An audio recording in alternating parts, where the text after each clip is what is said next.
Olá, eu sou o professor Ivo e dando continuidade à série de vídeos a respeito da disciplina de Segurança da Informação voltada para alunos do Técnico em Informática, vou apresentar o capítulo 3 do material da Cisco, Cybersecurity Essential 1.0, que aborda ameaças, vulnerabilidade e ataques à segurança cibernética. Neste capítulo, será abordada a seção 3.1, Malware e códigos maliciosos, na seção 3.2, fraude, e na seção 3.3, ataques. Então, iniciando aí com a seção 3.1, vamos falar sobre os malwares e códigos maliciosos. Bom, os criminosos virtuais, eles têm como alvos dispositivos finais do usuário por meio da instalação de um malware. O vírus é um código executável mal intencionado anexado a outro arquivo executável como um programa legítimo, e a maioria dos vírus eles necessitam de inicialização do usuário e podem ser ativados também com uma data ou hora especificada.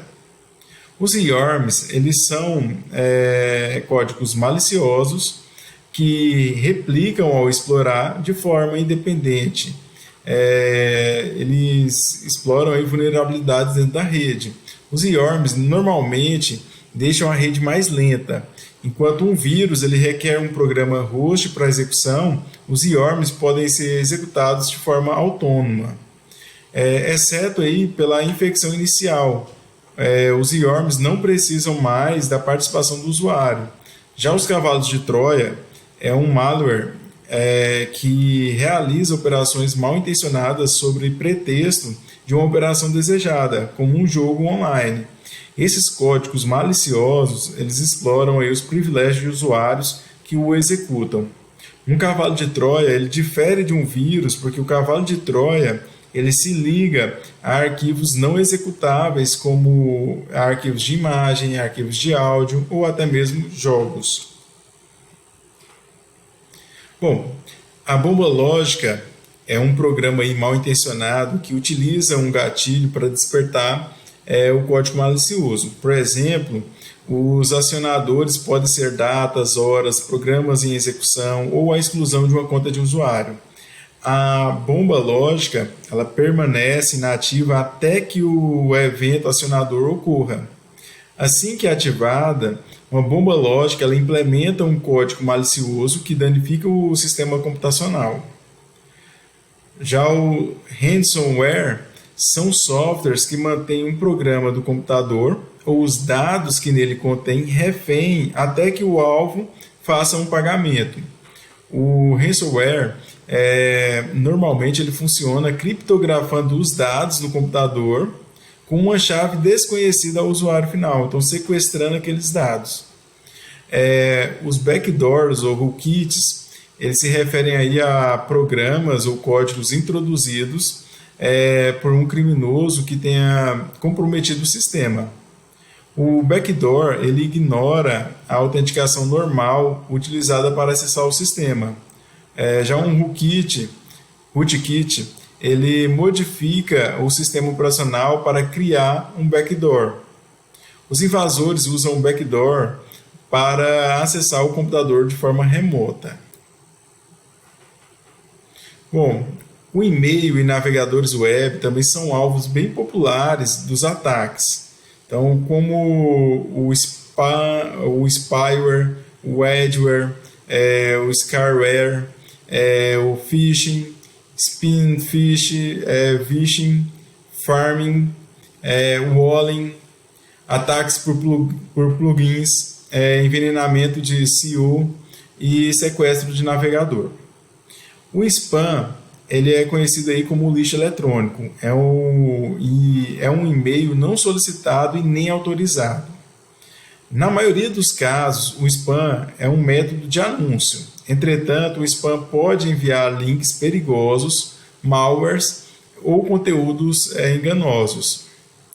O spyware é um software que permite que um criminoso obtenha informações sobre as atividades do computador do usuário. Então, os spywares frequentemente inclui rastreadores de atividade, coleta de toques de tela e captura de dados. Para tentar combater as medidas de segurança, o spyware quase sempre modifica as configurações de segurança do equipamento. Bom, o adware normalmente ele exibe pop-ups irritantes para gerar receita para seus autores.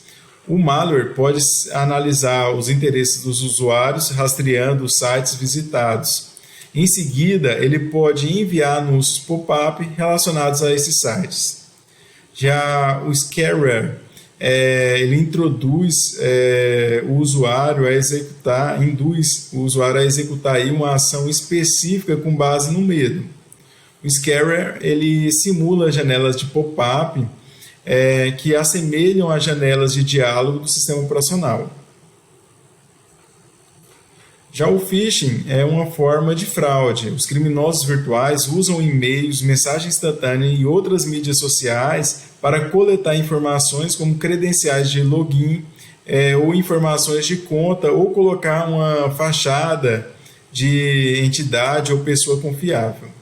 O phishing ocorre quando uma parte mal intencionada envia um e-mail fraudulento disfarçado de uma fonte legítima e confiável. Bom, a intenção da mensagem é enganar o destinatário para que ele instale o malware no dispositivo dele ou compartilhe informações pessoais ou financeiras. Já o spear phishing é um ataque de phishing altamente direcionado. Embora o phishing e o spear phishing usem e-mails para alcançar as vítimas, o spear phishing ele envia e-mails personalizados a uma pessoa específica. O phishing é o phishing que utiliza a tecnologia de comunicação por voz. Os criminosos podem falsificar chamadas de origem legítimas utilizando a tecnologia VoIP, que é voz sobre IP. As vítimas também podem receber uma mensagem gravada que pareça legítima. O pharming é a imitação de um site legítimo na tentativa de enganar os usuários para que insiram suas credenciais. Já o walling, ele é um ataque de phishing direcionado a alvos aí de alto nível dentro de uma empresa, como executivos seniors. Bom, os plugins Flash e Shockwave da Adobe, eles viabilizam aí o desenvolvimento de animações gráficas e desenvolvimentos animados interessantes que melhoram consideravelmente a aparência de uma página web.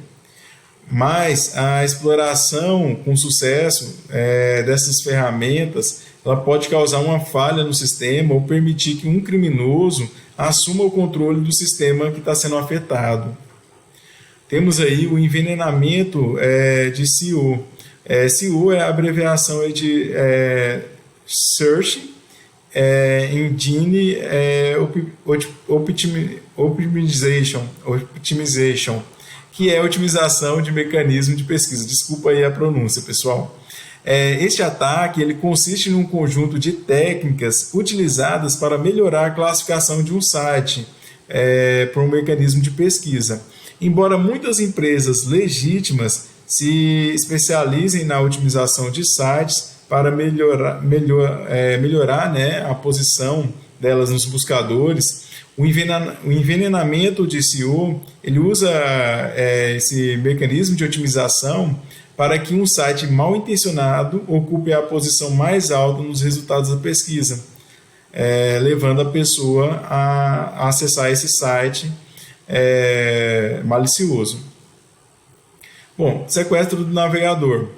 Um sequestrador de navegador é um malware que altera as configurações do navegador de um computador para redirecionar o usuário para sites pagos pelos clientes de criminosos virtuais.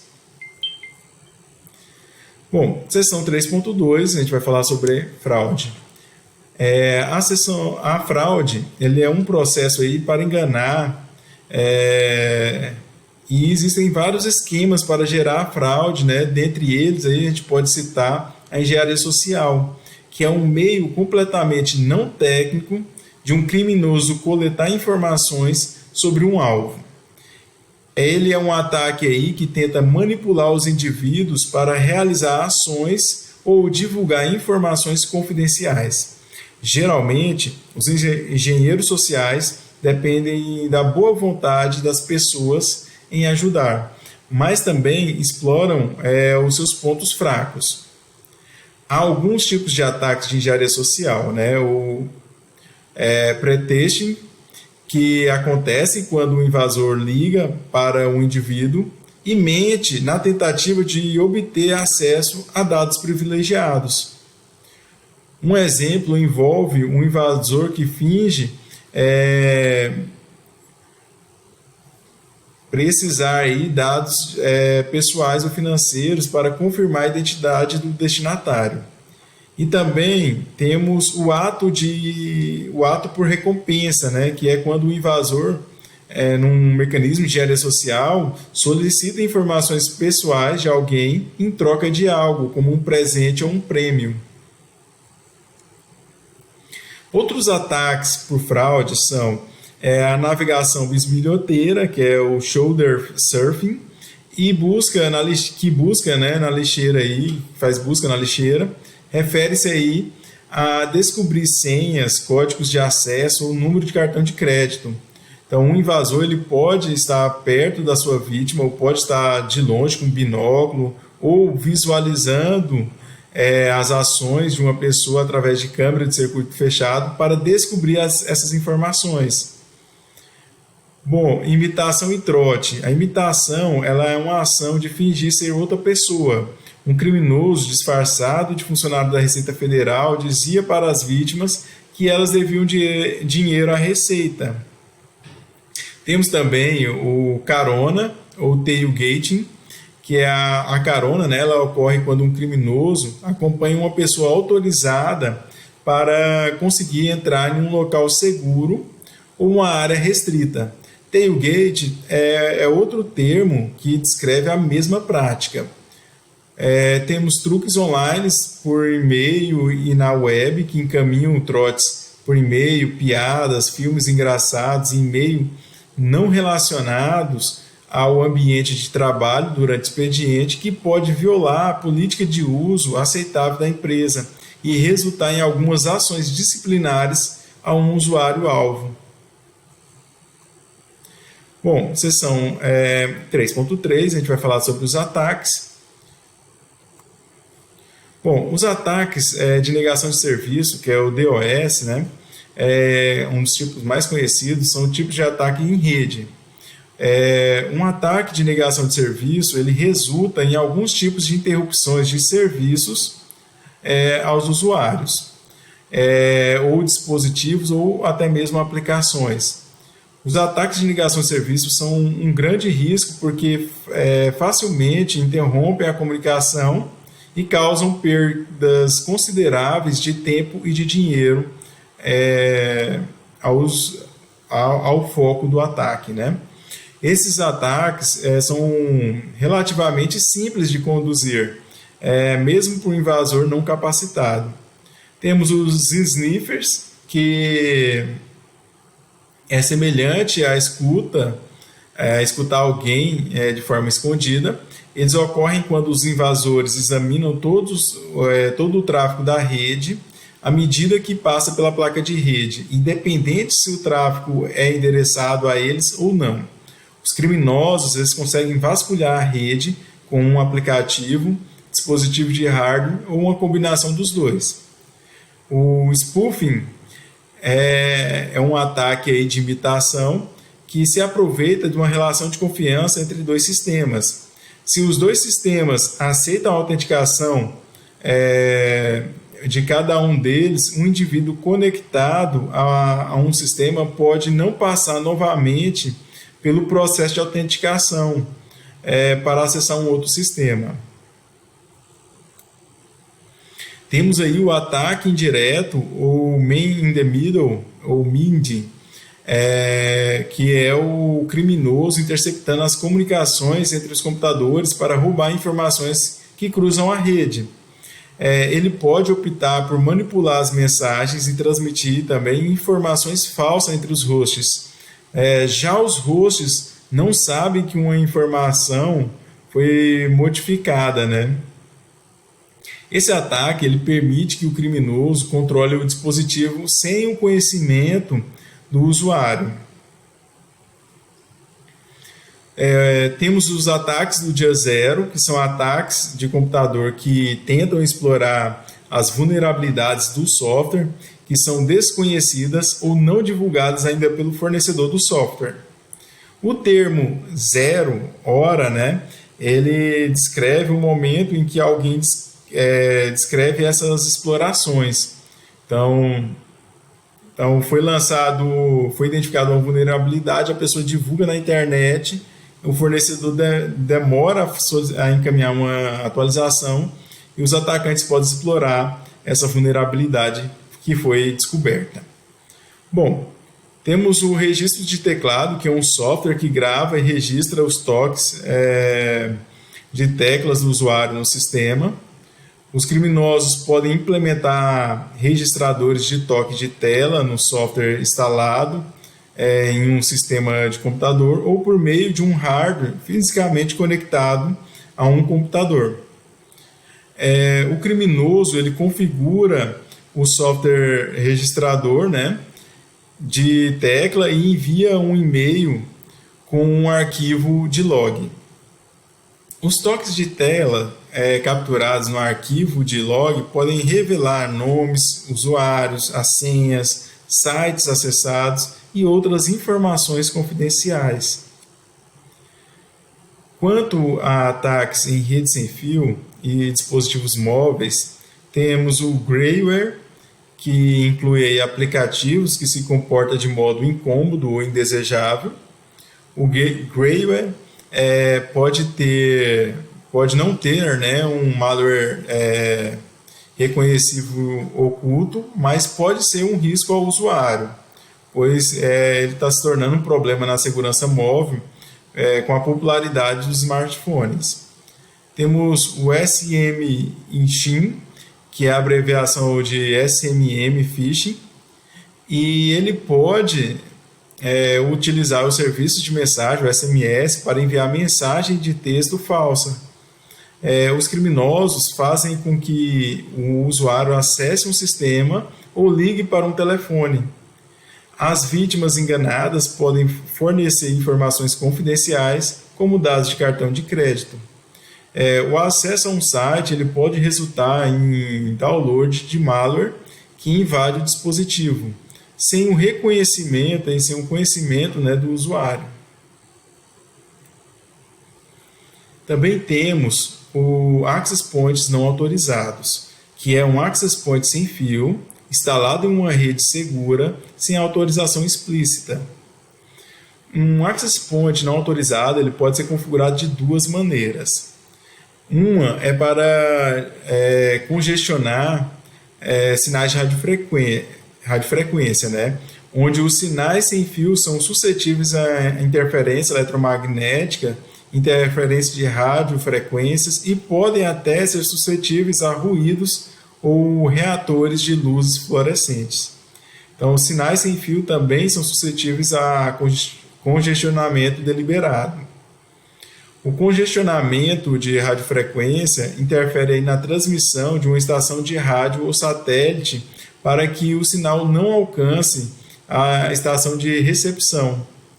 E temos também o bluejacking e o blue snarfing,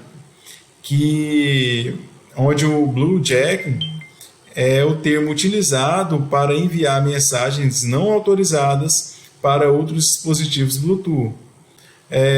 O blue snarfing ele ocorre quando o invasor copia as informações da vítima no dispositivo dela.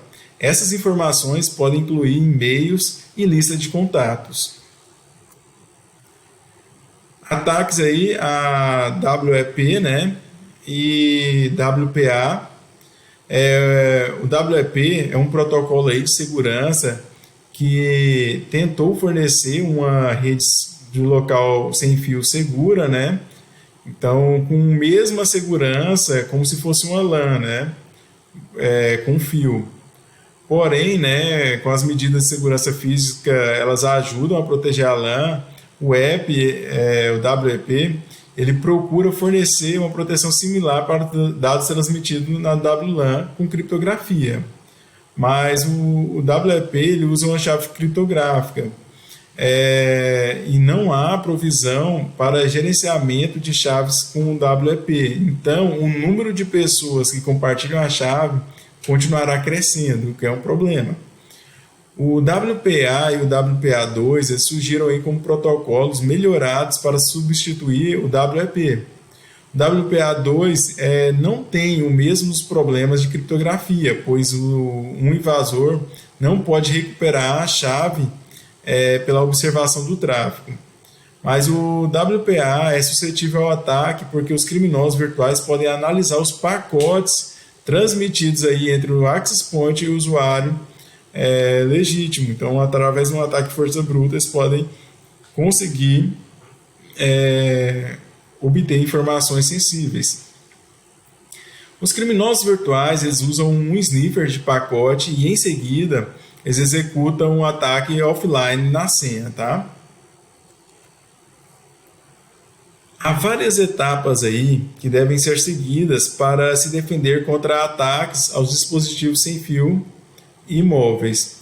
A maioria dos produtos WLAN usam configuração padrão.